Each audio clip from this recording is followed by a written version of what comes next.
शुद्धां गुणियां करोम्यहं पाणिनीय प्रवेशाय लघु सिद्धांत कौमुदी। कल हमने ये वाले सूत्र का चिंतन करा था जिसको आज मैं लिख के लाया हूँ ताकि जो आपने कल करा था वो एक बार दोबारा कर जाए। तो सूत्र का साधारण से अर्थ यही है कि मुख और नासिका के साथ में जिस वर्ण की जो वर्ण का उच्चारण होगा वो क्या होगा, वो अनुनासिक संज्ञा कहलाएगा। तो अनुनासिक संज्ञा विधायकम सूत्रम, तो इन्होंने यही ऊपर लिखा हुआ है, अनुनासिक संज्ञा विधायकम संज्ञा सूत्रम। अब 6 प्रकार के सूत्र होते हैं जो मैंने आपको लिखवाए नहीं है, और सूत्र के लक्षण भी होते हैं वो मैं अभी लिखवा दूंगा इसके बाद, मुझे अभी ध्यान नहीं है।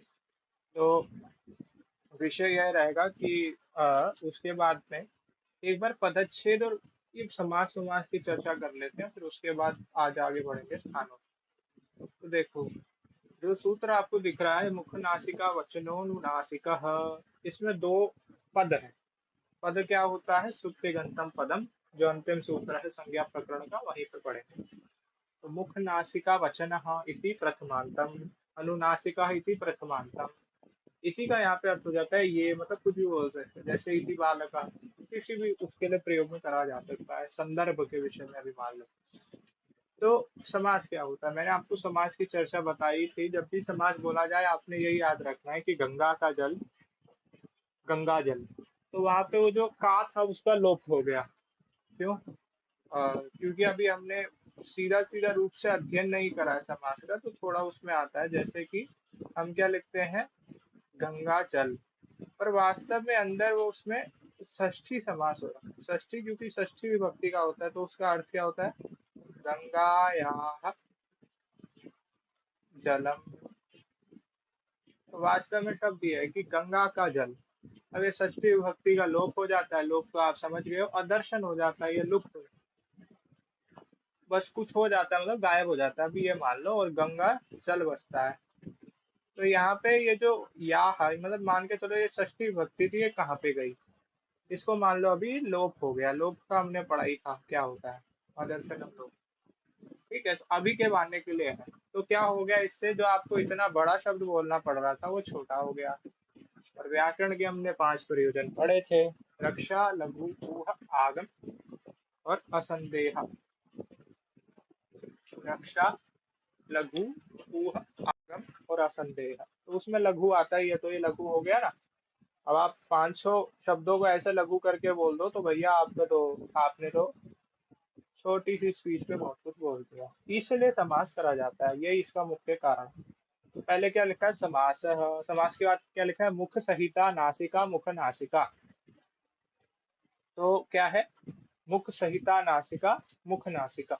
तो सहित का तो आप समझते हो, मुख के साथ, सहित नासिका। तो वहां पे, यहाँ पे जो रेड पेन से लिखा है मध्य पद लोपी समास, तो इसको आप पढ़ के ही शायद समझ गए होंगे कि इसमें क्या अर्थ लिखा है। जैसे क्या लिखा है, मुख सहिता नासिका मध्य पद लोपी समासा, इसका ये अर्थ है कि यहाँ पे मध्य पद जो सहित है उसका लोप होगा।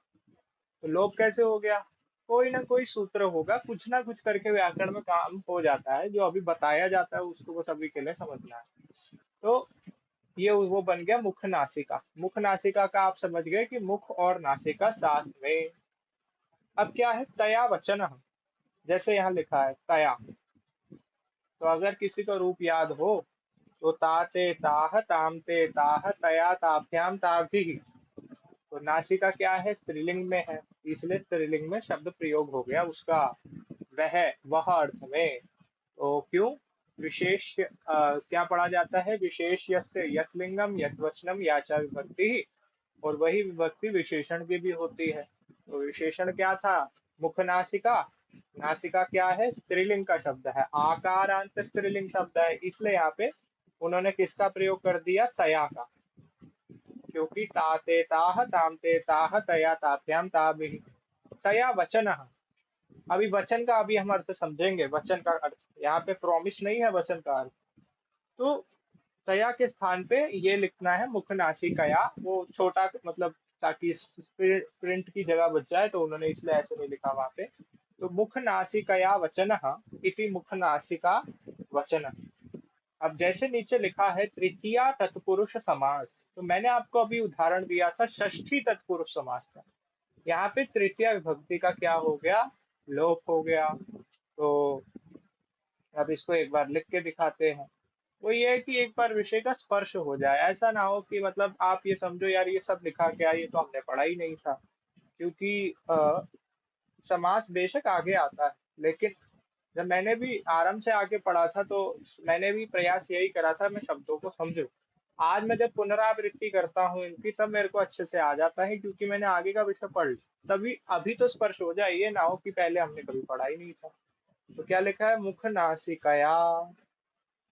तो ये जो मुख नासिकया है, वहां पे क्या है, वहां पे मुख नासिकया वचन है। तो यहाँ पे कौन सा समास हो गया, जैसे वहां लिखा तृतीया तत्पुरुष, जहाँ पे विभक्ति युक्त हो जाता है, जैसे यहाँ तृतीया विभक्ति है ना, तो ये आप समझ ही गए होगे। लताया बनता है वैसे ही नासिकया, तो तृतीया विभक्ति का लोप हो गया, क्या बन गया, मुख नासिका, वही जो पहले स्थिति थी नासिका वचन। और वहीं तो वहां पे वो लिखा हुआ है मुख नासिका वचनो। अब मैंने आपको ये बताया ही था कि जब आगे आकार आ जाए तो क्या संधि हो जाएगी, जैसे उपस्थित अस्मि उपस्थितोस्मि, वैसे ही वहां पे ना के बाद वाले विसर्ग को ओ हो जाता है, अभी ये मान लो। और अनुनासिक और जो आ है उसको अवग्रह चिन्ह हो जाता है, तो ये नहीं होना चाहिए, कैसे ये बन गए। अब इसमें एक शब्द आता है वचन, क्या होता है, तो उच्यते अनेन इति वचन, जैसे वहां लिखा गया है, तो अभी अर्थ क्या होता है, जिसके द्वारा बोला जाए। जैसे कि बोला किसके द्वारा जाता है, तो बोला मुख के द्वारा जाता है, तो मुख के भी मुख में, हाँ मुख और नासिका से, लेकिन मुख मुख से बोला जाता है, लेकिन मुख में भी कुछ भाग होते हैं। तो इसीलिए उन्होंने आगे वो आगे उसको भी बता देते हैं कि वहां पे क्या क्या अर्थ आएगा।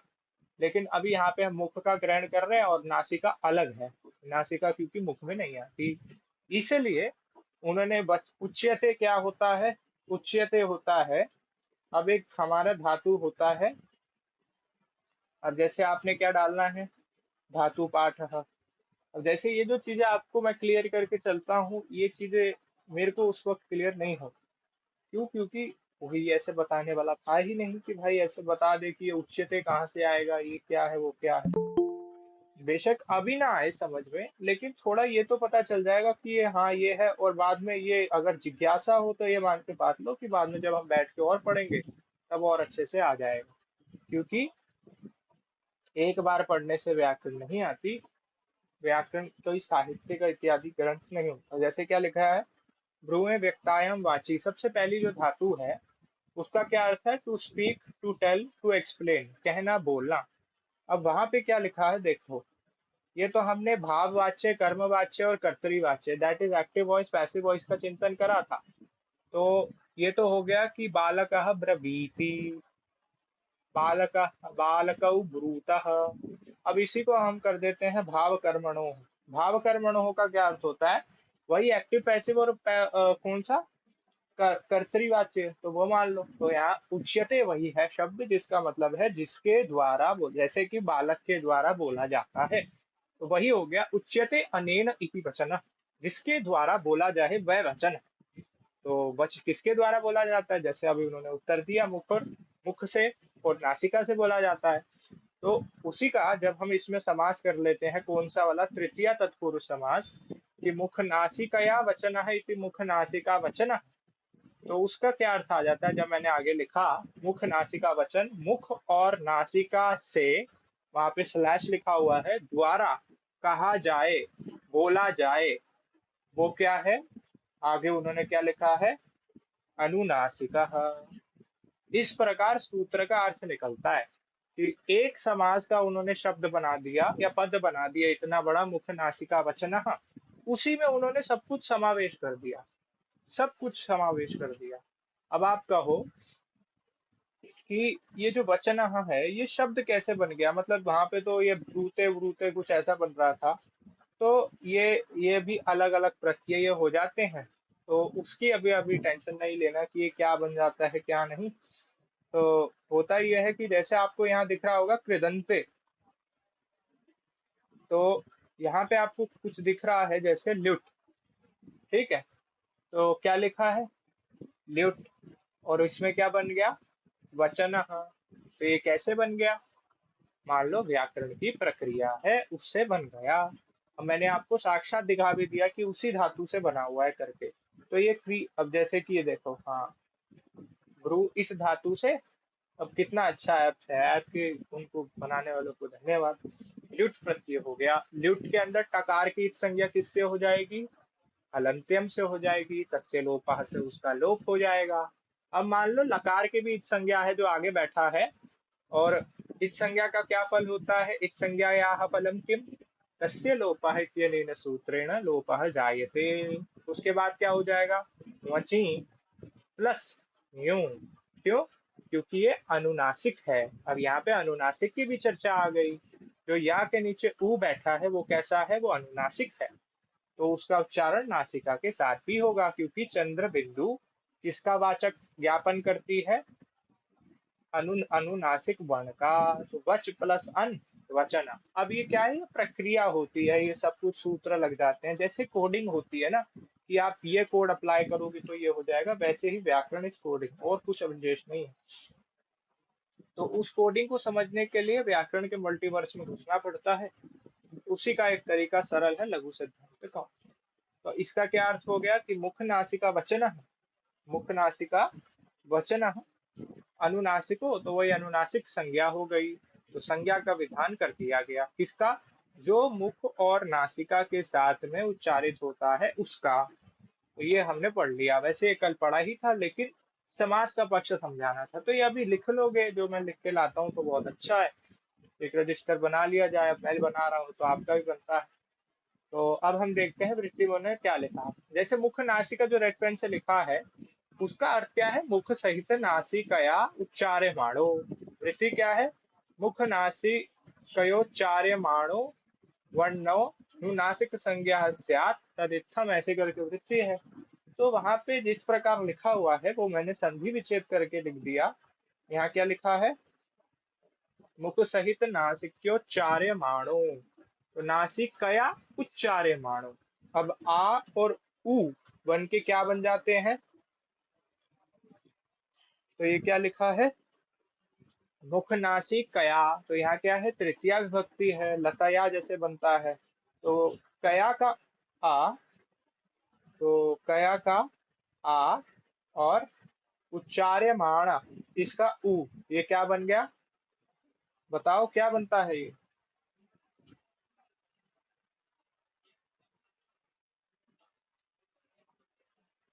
तो ये उदाहरण होता है गुण संधि का। ओ, जैसे कि एक बहुत प्रसिद्ध उदाहरण है, उसको देख लेते हैं। सूर्य प्लस उदय, क्या बन गया? सूर्योदय। इसे कहते हैं गुण संधि।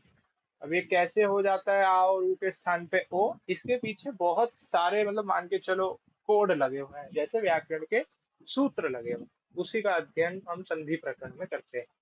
ठीक है। तो मुख सहित नासिक कया उच्चार्य माण, वो वास्तव में रेड पेन से जैसे लिखा है उच्चार्य माण है, उच्चार्य माण हो जाता है, विसर्ग को हो जाता है, वो विसर्ग संधि है।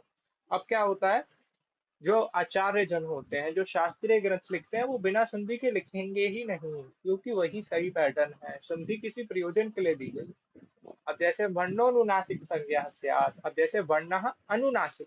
अब ये तो हम इतनी बार पढ़ चुके हैं कि उपस्थितोस्मि, उपस्थित आस्मि, जो स्त्रीलिंग में तो वैसे बने यहाँ विषय नहीं है, लेकिन उपस्थितोस्मि अनुनासिक संज्ञा स्यात्। उसके बाद क्या है? तो इसी का यही अर्थ है कि मुख सहित नासिका के द्वारा जो उच्चार है। आगे क्या हुआ? तद इत्थम। अब यहाँ जैसे लिखा है तद इत्थम, तद इत्थम, तद का अर्थ होता है वह, जैसे आपको पता ही है। तद जैसे क्या बनता है उसका? सह तौते तम तौ तान। तो तद, अब होता यह है कि ये जो तत्, ये है ना सर्वनाम, इसके बड़े सारे रूप बनते हैं। सह, तौ, अरे, अरे ये कहाँ बनता है? ये पुल्लिंग में बन जाता है। सा ते ताह। और नपुंसक लिंग में क्या बन जाता है? तत् अथवा तत् ते तानी। तो यहाँ पे ये वाला प्रयोग है। ठीक है। तो आगे क्या लिखा है? तद इत्थम। इत्थम मैंने पढ़ाया था, कब ये होता है जिसका अर्थ होता है इस प्रकार, तो वह भेद इस प्रकार का है। अ इ उ री एषां वर्णानां प्रत्येकम अष्टादश भेदा। तो अब जैसे हमने पढ़ा था एषाम, एषाम कहाँ बनेगा, तो वर्णा नाम, क्योंकि वर्णों का, ये बहुवचन हो गया, वर्णा नाम। अब जैसे प्रश्न ये करा जाए, एक बार थोड़ा इतर विषय पे चलते हैं, इतर यानी दूसरे विषय पे चलते हैं, कि आप तो कहते हो कि यहाँ क्या लिखा है, वर्णा नाम।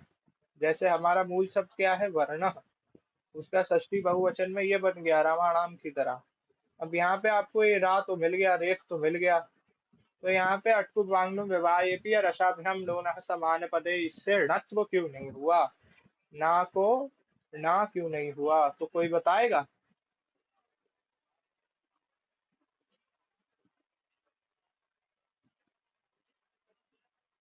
बताओ भाई, क्यों नहीं हुआ, क्या है, याद नहीं आ रहा, तो यहाँ पे ये जो डा है ना, अब इसके बाद में क्या स्थिति है, देखो रा है, रा के बाद में आ है और फिर ना है। अब भैया पहले तो व्यवधान हो चुका है, तो इसलिए रसाभ्याम लोना समान पदे से नहीं होगा। एक सूत्र पढ़ाया था अटकुप वांगलुम व्यवायेपि, उसमें अटका तो ग्रहण है, अटका यानी इसका, आ से लेकर टकार तक, परंतु इसका नहीं आता ग्रहण। जब ये बीच में एक्स्ट्रा आ गया तो कैसे हो जाएगा ना, नाकोण। तभी एक बार उस पर पुनरावृत्ति कर लेते, वीडियो देख ले तो अच्छी तरह हो जाएगा दोबारा, तो देख लेना एक बार। अब हर जगह क्योंकि सामान्य विषय देखो, अब मेरा तो ये मैं सोच ही रहा था कि प्रत्यय का भी करा जाए, परंतु यही विषय है कि पहले वाला ही नहीं देख रहे तो प्रत्यय का क्या करा जाए। चलो ठीक है, आगे बढ़ते हैं। तो यहाँ पे वर्णा नाम, क्योंकि वर्णों का बहुवचन में है। अब क्योंकि आ ई उ री ये चार हो गए तो वर्णा नाम। अब क्या है, एशाम, एशाम तो ये सर्वनाम हो गया, तो ये उसका क्या है, वो है विशेषण है। क्यों, एशाम यानी ये है पास वाले, कोई दूर वाले नहीं, दूसरे प्रकरण में नहीं, इसी संज्ञा प्रकरण में एशाम जो बहुत पास में है। वर्णा नाम तो जे विशेष्य से यत लिंगम यत वचनम, तो ये जो विशेष्य है वर्णा नाम, उसका विशेषण बन गया एशाम, इसलिए उसके अंदर क्या है, षष्ठी बहुवचनम है। अब तभी मेरे को जो जो लगा था ना बात की ये आएगी इंपॉर्टेंट, इसलिए वो नियम मैंने आपको सारे पहले वाले लिखवा दिए हैं। अब 2-3 दिन की छुट्टी रहेगी, तो कृपया पहले वाला सब कुछ क्लियर कर लेना, बैकलॉग, बाकी आगे बढ़ना, आगे फिर कठिनता आती है, क्योंकि ये सीढ़ी है व्याकरण, अगर दो छलांग मारोगे तो नीचे गिर जाओगे। आगे क्या है, द्विवर्णस्य द्वादश। हाँ, अभी एषा वर्णानां प्रत्येकम यानी सभी का अष्टादश भेदा, सभी के अष्टादश भेद हैं। लृवर्णस्य द्वादश, तो लृवर्ण के 12, लृवर्णस्य संबंध का की अधिक आता ही है उसमें। फिर क्या आता है, तस्य दीर्घ अभावात, तस्य दीर्घ अभावात, तो तस्य दीर्घाभावात हो जाता है ये। अभावत का भी आप समझ सकते हो, नहीं होता, नहीं एग्जिस्ट करता, ये भी भू धातु से ही कोई होगा। तो क्या है, अब ये तो इतना तो हो ही गया। दीर्घ में जो वो है, ये जो घकार के बाद में आकार आएगा वो आगे वाले आकार से मिल गया, तो ये वाला आकार ये वाला आकार मिलके आ हो जाता है, तभी वहां लिखा गया है द्विवर्णस्य द्वादश तस्य दीर्घा भावात। फिर आगे आता है एचाम अपि द्वादश, एचो का भी, एचो, अब क्यों, ये तो मैंने जैसे कल बताया ही था षष्ठी बहुवचन है, तो यहाँ क्या लिखा हुआ है, एचाम, तो एचाम, तो यहाँ पे षष्ठी विभक्ति का प्रत्यय जुड़ गया एच से, आम, वो याद कर लेना 21 प्रत्यय। तो आम जोड़ने के बाद ये भैया ये बन गया, तो एचाम यानी एचो का भी, अपी, क्या, द्वादश। हाँ जी बोलिए, हरिओम। द्वादश। तो एच का क्या अर्थ हो गया, ए का और चकार का। तो जब ये हो गया ए ओ अयऊ, नकार की तो अलंत्यम से संज्ञा हो गई, तस्य लोपा से लोप हो गया, चकार की अलंत्यम से संज्ञा, तस्य लोपा से लोप।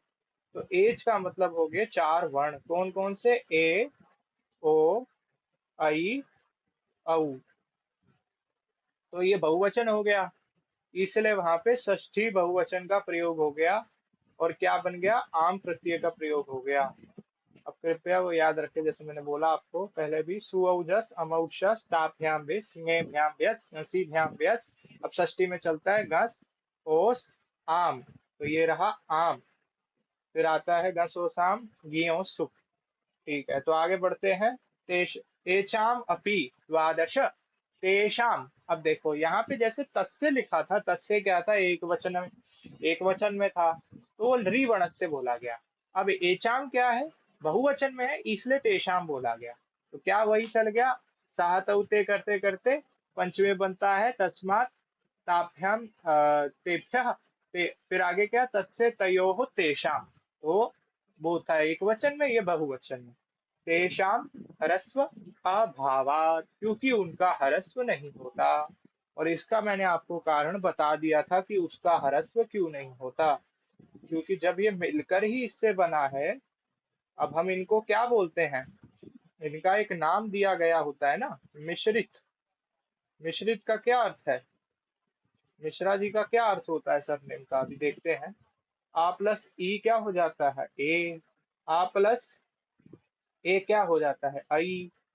और आ प्लस उ वही चल रहा है, ओ। और आ प्लस ओ औ। तो ये जब दो मिलके ही बन गए तो आप इनको ह्रस्व कैसे कर लोगे, यही सीधा प्रश्न आ गया। तो मिश्रित का अर्थ हो जाता है मिलके बने हुए। ठीक है। अब जैसे कि कैस अच्छा, तो यहाँ पे देखो क्या लिखा है, मिश्र। अब वो कोई ना कोई तो इसमें धातु होगी, वो देख लेते हैं। जैसे धातु पाठ में जाइए, इस ऐप को खोला करिए, बहुत कुछ मिल जाएगा आपको, कोई शब्द मिले तो। लेकिन ये ऐप क्लास के वक्त ही नहीं चलता। चलो छोड़ो, आया क्या। देखो क्या लिखा है, मिश्र संपर्के चुरादी उभयपदी सकर्मक से, छोड़ो, to mix to add together to combine, मिश्रित करना। तो मिश्रयति जैसे बना कि बालक मिश्रयति, बालक खाने में, भोजने क्या है, लवणम मिश्रयति, बालक भोजन में क्या नमक मिलाता है। तो मिश्र ऐसे ही करके शब्द बन जाते हैं, बहुत आसान। अब यहाँ पे इट का आगम हो गया और कोई का प्रत्यय कर लो, तो ये हो जाता है मिश्रित। मिश्रित ककार के अलंत्यम से संज्ञा तस्य लोपा से लोप ककार का। तो ऐसे ऐसे आ जाता है, सरल है बनाना। फिर उसके बाद आ जाएगा शनई शनई। तो हम कहाँ थे, अब हम यहाँ पे थे, लरी का क्या नहीं होगा, दीर्घ नहीं होगा। तो उसी का अब हम चिंतन एक बार करेंगे आगे, और फिर आगे बढ़ेंगे उच्चारण स्थानों पर। तो कहाँ गया, ये रहा। तो उसके बाद देखते हैं, नासिका के साथ उच्चारित होने वाले वर्ण, जो कल एक समस्या आई थी उसको भी लिख लिया है, अब इसको याद रखना, सभी स्वर होंगे। तो स्वरों के दो भेद होंगे, अनुनासिक और निर्नुनासिक। निर्नुनासिक का पर्यायवाची शब्द क्या है, अननुनासिक। जो अननुनासिक शब्द है वो कैसे वाला है, तो वो कैसे है, वो है नए तत्पुरुष समास युक्त। थोड़ी भाषा कठिन हो जाती होगी, नए तत्पुरुष समास युक्त। तो उसको देख लेते हैं। तो ये क्या है, यहाँ पे लिखा है अन ना अनुनासिक। वैसे बता चुका हूँ, लेकिन इतना बार बार बता दिया जाए कि अब बैठ ही जाए फिर दिमाग में, सबकी एक बार स्थिति नहीं होती कि एक बार में पकड़ लिया जाए। तो उसको आ तो हो ही बा जाता है, यहाँ नुट का आगम हो जाता है, वैसे ये बोलना चाहिए। प्लस अनुनासिक आगे स्थिति है ही। अब यहाँ पे ककार की हलंत्यम से इत संज्ञा तस्य लोपः से उसका लोप, क्यों, धातु सूत्र गणोनादि वाक्यालिंगानुशासनम आगम प्रत्ययादेशा। तो ये आगम, ये क्या हो गया, नुट क्या होता है, आगम होता। आगम क्या होता है, मित्रवत आगम भवती, जो आके प्यार से दोनों के बीच में बैठ जाए, बेंच से उठा के ना फेंक दे। तो उसका शेष रहेगा मात्र नकार, और प्लस आगे अनु तो है ही। क्या स्थिति बन जाती है, अ ननु नासिक। तो ये पर्यायवाची शब्द है निर्नुनासिक का। तो पुस्तक में पढ़ लेना। अब क्या है, सभी स्वरों के होते हैं और वैसे नहीं होते। फिर आता है यबला। तो यकार वकार लकार दोनों स्थिति में प्राप्त होते हैं। तो य व न, ये है अनुनासिक या वा। अब मैं अच के साथ, मतलब मैं स्वर के साथ इसलिए पढ़ता हूँ क्योंकि उसके बिना उच्चारण संभव नहीं है। तो या वा ला निर्नुनासिक। फिर आगे आता है अनुस्वार। तो ये जो जैसे लिखा हुआ है आ के बाद में मकार, तो आप माँ का जब उच्चारण करते हो तो आपका मुख स्वायत्त ही बंद हो जाएगा। कैसे? जैसे आप पढ़ते हो तो ये मुख बंद हो गया। तो अम अम, तो ये माँ कहाँ से भरा है? ये यहाँ से भरा है, इसलिए ऐसे। तो क्या है आगे? आदि ये मात्र नासिका से ही होगा। फिर आगे होता है वर्ग वर्ग पंचमाह। तो ना या ना नाम। अब प्रश्न ये उठता है कि भाई जब ये बिना नासिका के हो ही नहीं सकते, मतलब चॉइस ही नहीं है, तो आप फिर इनको ऐसे क्यों नहीं लिखते? यूं ऐसे काहे नहीं लिखते? देखो ऐसे तब लिखा जाए ना जब ये हो कि इनका ये वाला रूप भी हो, बिना इसके, जो सूचित कर दे कि ये वाला रूप हो। जब पिता के दो पुत्र हैं, एक ही पुत्र है, तो वो क्यों बोलेगा कि नाम लेके कि बेटा ये ले आओ? पुत्र बोलेगा कि पुत्र ये ले आओ। दो पुत्र हैं तभी तो बोलेगा कि सुरेश या रमेश ये सामान ले आओ। इसलिए जब आपके पास ये स्थिति है ही नहीं वास्तव में, कौन सी वाली? ये वाली।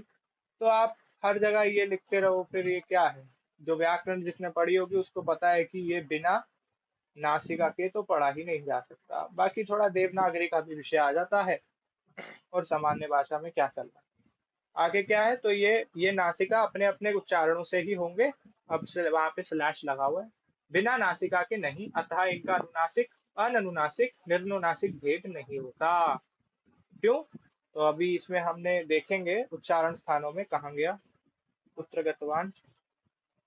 तो यहाँ देखो क्या लिखा है।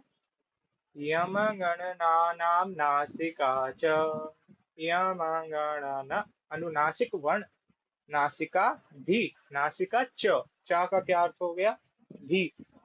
अब आगे आता है आ के हमने 18 भेद कौन कौन से पढ़े थे, तो उसी का हमने थोड़ा सा निरूपण कर दिया। क्या है? पहला तो है, अब मैं इसको सीधा सीधा नाम, अब इतना वर्ष नहीं लिखा गया, कि हरस्व उदात्त अनुनासिक, हरस्व उदात्त अनुनासिक, दीर्घ उदात्त अनुनासिक, और दीर्घ उदात्त अनुनासिक। फिर आगे आता है हरस्व ओ क्या है? प्लुत उदात्त अनुनासिक या निर्नुनासिक, और प्लुत उदात्त अनुनासिक। इसी प्रकार वो लाइन से पढ़ दो जैसे विभाजन कर दिया, हरस्व दीर्घ प्लुत। और जैसे ही हमने एक भेद हटाया, कौन सा भेद हटा दिया हमने? हमने हटा दिया बीच वाला भेद हटा दिया, दीर्घ वाला। क्यों? लृवणस्य द्वादश तस्य दीर्घा भावात। तो दीर्घ हटाते ही हमारे पास 12 भेद हो गए, इसलिए उसके द्वादश। तो एचाम अपी, ऐसे ही आपने कार्य देखना है इचो में भी। तो ये हो गई सूत्र की व्याख्या। यदि इसमें किसी का प्रश्न है तो पूछ ले, वरना आगे चले। और माइक ओपन करके बता दो। हाँ, काफी समस्या नास्ती, इसको ऐसे लिखा जाएगा शायद। क्यों? क्योंकि यहाँ पे भी एक संधि हो जाती है, आ वाली, या वग्रह चिन्ह आ जाता है, तो ऐसे। और क्या है? नासिका, ओ नासिका कह रहा हूँ, समस्या। तो समस्या क्या है? ये है स्त्रीलिंग में, वो नियम हर जगह लग ही जाएगा। काफी, कोई भी समस्या नहीं है। अब यहाँ पे समस्या है तो यहाँ क्या होगा? यहाँ होगी प्रथमा। प्रथमा क्यों होगी? क्योंकि आगे हम क्या लिखते हैं? ना प्लस अस्ति नास्ति। तो अस्ति जो है ये क्या है? ये होना है, टू एग्जिस्ट। तो होना भी एक क्रिया है। होना मतलब एग्जिस्ट करना एक क्रिया है, तो क्रिया हो गई हमारी होना। और क्रिया को कर कौन रहा है? समस्या। तो समस्या हो गई कर्ता, इसलिए कर्ता में हो गई ये समस्या, ऐसे करके बन गया। ठीक है, चलो आगे बढ़ते हैं। अब आगे बढ़ते हैं। वैसे ये वाला सूत्र आगे आ ही रहा है, कौन सा? तुल्यास्य प्रयत्नम सवर्णम, परंतु अब उसको छोड़ते हैं। पहले एक बार ये अथस्थानानि इस विषय पर चर्चा कर लेते हैं। तो ये क्या है? एक बार मैं इसका पाठ कर रहा हूँ तो सुन लेना। जैसे ये है, अकुह विसर्जनीयानाम कंठः, इचु यशानाम तालु, ऋतुरषाणाम मूर्धा, ऋतुलसानाम दंताः, उपपद्यमानीयानाम ओष्ठौ, नियम गणनानां नासिका च एदयितोः कण्ठतालु ओदौतोः कण्ठोष्ठम् वकारस्य दन्तोष्ठम् जिह्वामूल्यस्य जिह्वामूलम् नासिकानुस्वारस्य। तो ये यदि आप ऐसे याद कर लो तो मूल जो आधार है संधि का, क्योंकि संधि इसी पर टिकी है, उच्चारण स्थान पर आगे प्रयत्न आएगा तो वो हो जाएगा। क्या है, आगे पढ़ते हैं इसको। तो क्रम से इन्होंने दे रखा है जो कि है अकुह विसर्जनीयानाम कंठ। तो अगर हम उस फोटो से पढ़े तो और अच्छा है। तो वो कहाँ पे है, ये रहा। देखो पहले तो आ गया अ। तो अब जब मैंने पहले पढ़ाया था तब मैं बोलता था 18 प्रकार का। आज तो आप लोगों ने जान ही लिया कि 18 प्रकार का कैसे हो गया। तो आ से ग्रहण हो जाएगा सभी का। 18 प्रकार कु से आपको समझना है क वर्ग, दैट इज क ख ग घ ङ। फिर आगे आता है ह, और उसका विसर्ग विसर्ज। जैसे वहां पे विसर्ग लिखा है तो वहां पे ज कैसे आ गया। तो हुआ होगा कुछ संधि, अभी मान लो कुछ कार्य हो गया होगा। तो विसर्ग नियानाम। अब जैसे यहाँ नाम लिखा है ना वहां पे अंतिम में, तो अब वहां पे अंतिम में विसर्ग नियानाम लिखा है जैसे नाम। तो वहां पे क्या है, जैसे रामाणाम बनता है ना, तो वहां पे भी षष्ठी बहुवचन का प्रयोग है। और षष्ठी बहुवचन का क्या अर्थ हो जाएगा, सबका, मतलब बहुत सबका, क्योंकि काके की अर्थ आता ही है। अब जैसे मैंने आपको बताया वो गलत है, लेकिन 50% गलत है, मैं इसलिए बोलता हूँ काके की। हाँ। और आपने बोला ये नाम कैसे आ जाता है आखिरी में, तो इसलिए अब नुट का हम देख ही चुके हैं, तो हर जगह आप देखना।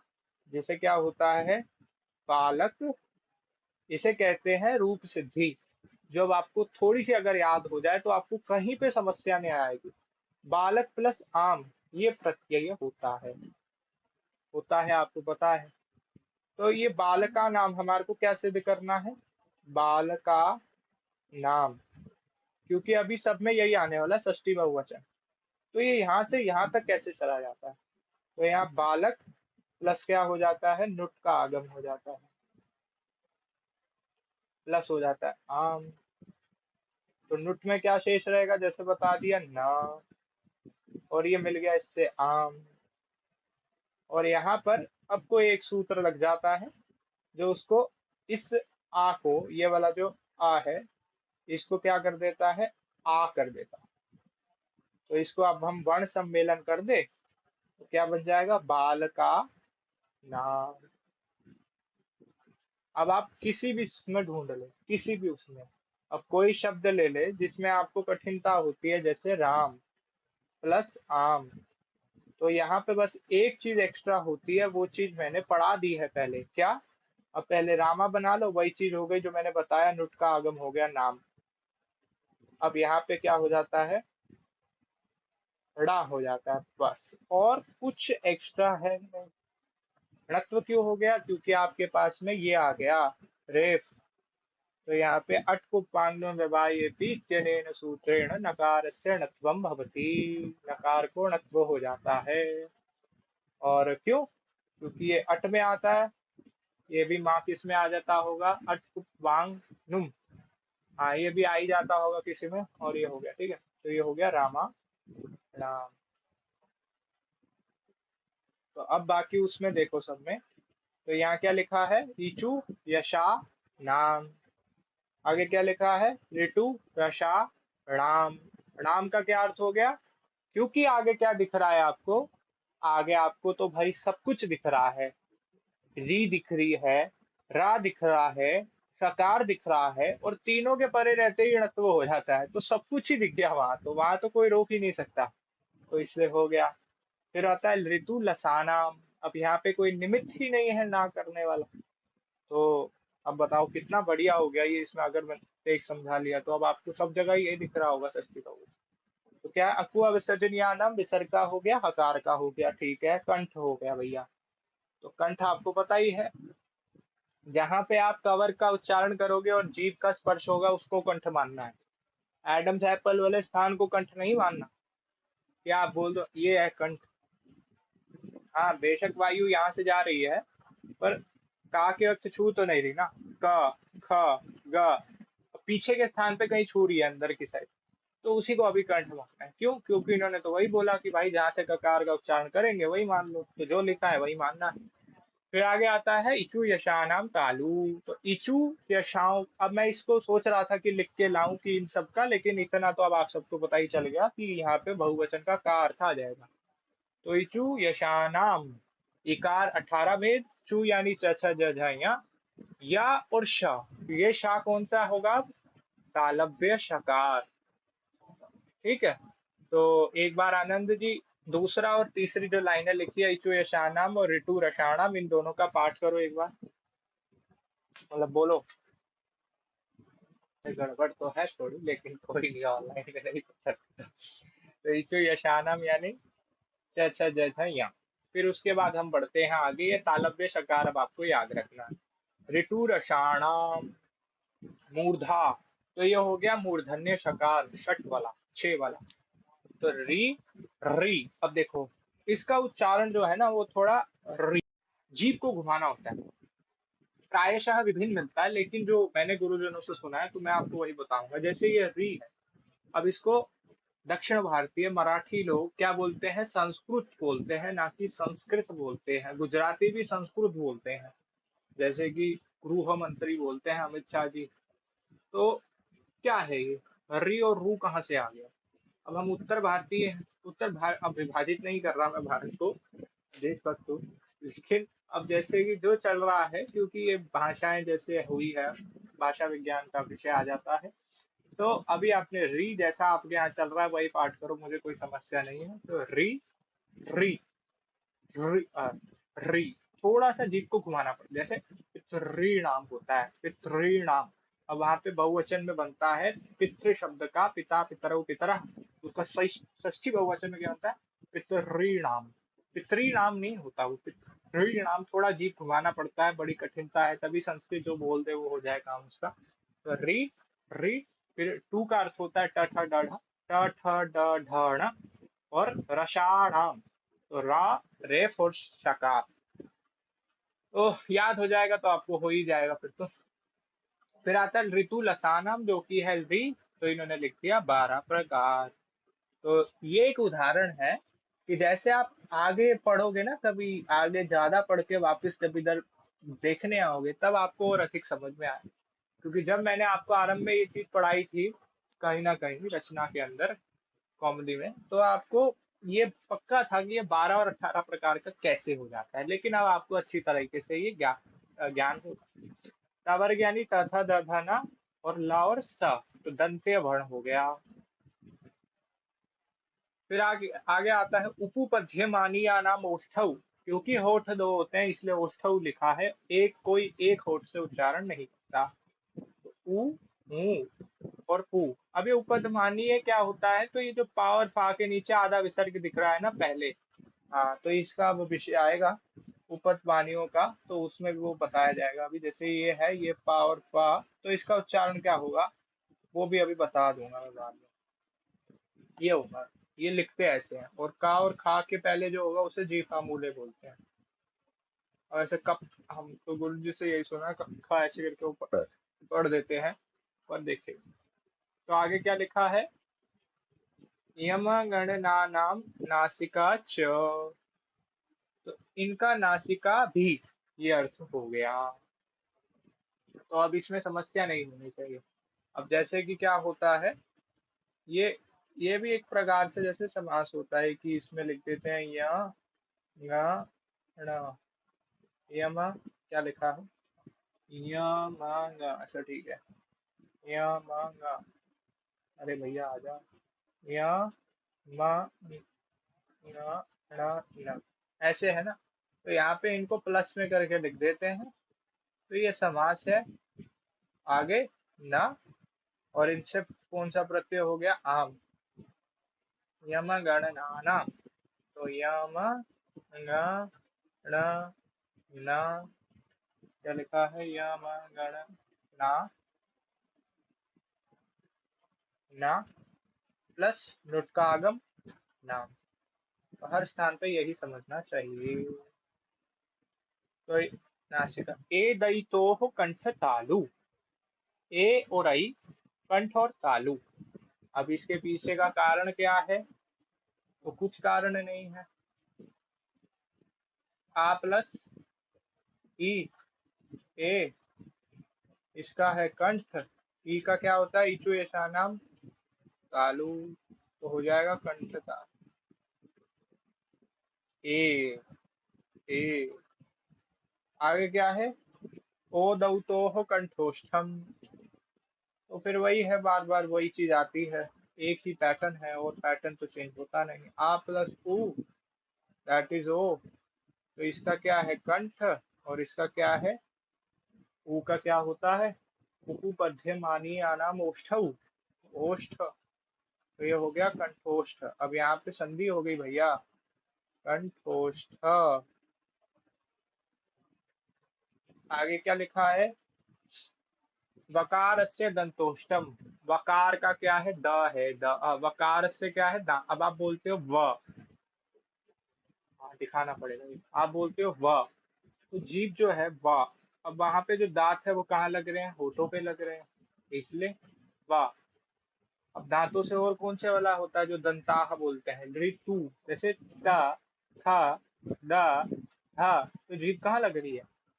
दांतों पे लग रही है। लेकिन एक बात आती है, आप बोलते हो ना फा, फा। अब देखो, फ, एक फा का जो उच्चारण मैंने आपको बताया था, ये होता है, ये होता है फ, और ये होता है फा। देखो, हम बोलते हैं फ, फ ये अरेबिक वाला फ होता है जिसमें नुक्ता लगा होता है, नुक्ता, नुक्ता होता है, नुक्ता। फ ये अलग है, जिसमें हम फ। क्यों? उपपद्यमानीय नाम क्या लिखा है? ओष्ठऊ लिखा है। ना कि ये नहीं लिखा वहां पे कि दांत प्लस ओष्ठऊ, दंत ओष्ठऊ थोड़ी ना लिखा है वहां। तो क्या लिखा है? ओष्ठऊ लिखा है। तो आप जब बोलते हो फा, बा, भ, म, तो आपको ये भी बोलना पड़ेगा फा। जैसे फा, तो फा। जैसे फल होता है, फल, फल, फल नहीं होता, फल होता है, फल। तो इसलिए मर्यादा आज भी चली आ रही है, क्योंकि शास्त्र प्रमाण हमारे पास है।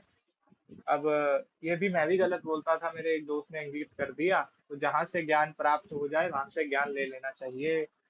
उसको ये नहीं देखना कि सामने वाले को आता है या नहीं आता। तो वकार से दंतोष्ठम यानी व। तो ये हो गया दोनों। फिर आगे आता है जिह्वा मूल्य से जिह्वा मूलम।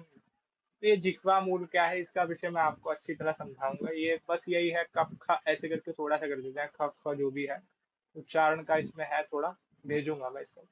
फिर आगे आता है नासिका अनुस्वार से। तो ये तो हम पढ़ ही चुके हैं कि नासिका का अनुस्वार का नासिका होगा। तो वहां पे देखो, संधि करने के लिए उन्होंने स्पेशली उल्टा लिख दिया। वो ये लिख सकते थे अनुस्वार से नासिका, पर उन्होंने क्या लिखा? नासिका प्लस अनुस्वार से। तो वहां पे क्या हो गया, ये जो है ना, ये आपस में मिल जाते हैं और संधि हो जाती है। ये भी एक प्रकार की संधि है। तो अवग्र चिन्ह आ जाता है। अवग्र चिन्ह दो स्थलों पे आता है मात्र।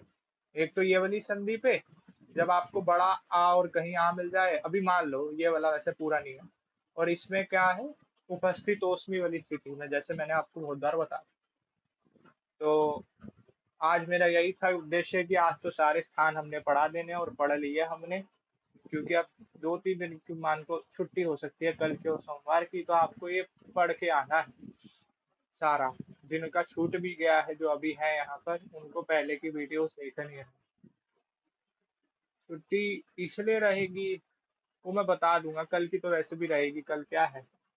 शनिवार है और रविवार है। सोमवार का वैसे बता दूंगा, होगा कुछ कार्य। तो एक बार मैं इसको पढ़ देता हूँ। अष्टौ स्थान, अष्टौ स्थानानि वर्णानां पुरः कण्ठः शिरस्तथा जिह्वा मूलं च दन्तश्च नासिकोष्ठौ च तालु च। देखो, उच्चारण स्थान और प्रयत्न को अष्टाध्यायी सूत्रों में नहीं बताया गया है, परंतु अपितु पाणिनीय शिक्षा आदि ग्रंथों में उच्चारण स्थान 8 प्रकार के माने गए हैं। पाणिनीय शिक्षा एक अलग ग्रंथ है, जो पाणिनि जी के जो छात्र थे उनके द्वारा मान लो लिखा गया है। जो पाणिनि मतलब जो उनके छात्र थे उन्होंने लिख दिया होगा। ये क्या लिखा है? पाणिनीय शिक्षा। तो उसका क्या मंगलाचरण है? अथ शिक्षा प्रवक्ष्यामि पाणि क्या है? पाणिनीय मतम यथा शास्त्रानुपूर्वम तद विद्यात यथोक्तम लोक वेदयो। तो इसी के अंदर प्रवाह हमारे को प्राप्त होता है। एक बहुत जो मैंने आपको पढ़ाया था इस उसके आधे, क्या वो मैं आपको एक चीज दिखा देता हूँ। तो वो जो सूत्र है उसमें एक उरह करके शब्द आ रहा है, वो ऐसे ये रहा, देखो। अष्टौ स्थानानि वर्णानां पुरः कण्ठः शिरस्तथा जिह्वा मूलं च दन्ताश्च नासिकोष्ठौ च तालु च। तो ये अनुष्टुप को थोड़ा सा गा दो तो बहुत अच्छा हो जाता है। बाकी ये जो उरह शब्द आ रहा है ये क्या है, तो इसको एक फोटो के साथ अगली वीडियो में बताऊंगा। अभी के लिए आपने क्या करना है, आपने ये सब जितना पढ़ा दिया गया है उसको याद करके मैं ये सुनूंगा अगली कक्षा में, क्योंकि ऐसे फिर कार्य नहीं चलेगा क्रम से। ठीक है, वीडियो ऑन करके तो ये याद कर लेना। अथ स्थानानि, उसके बाद ये वाला सूत्र है तुल्यास्य तीर्थम सावर्णम, उसको देख लेंगे। और उसके बाद में फिर प्रयत्न देखेंगे, क्योंकि संज्ञा प्रकरण शीघ्र अति शीघ्र खत्म करना। तो किसी का प्रश्न है तो पूछिए, अन्यथा करे कक्षा का समापन।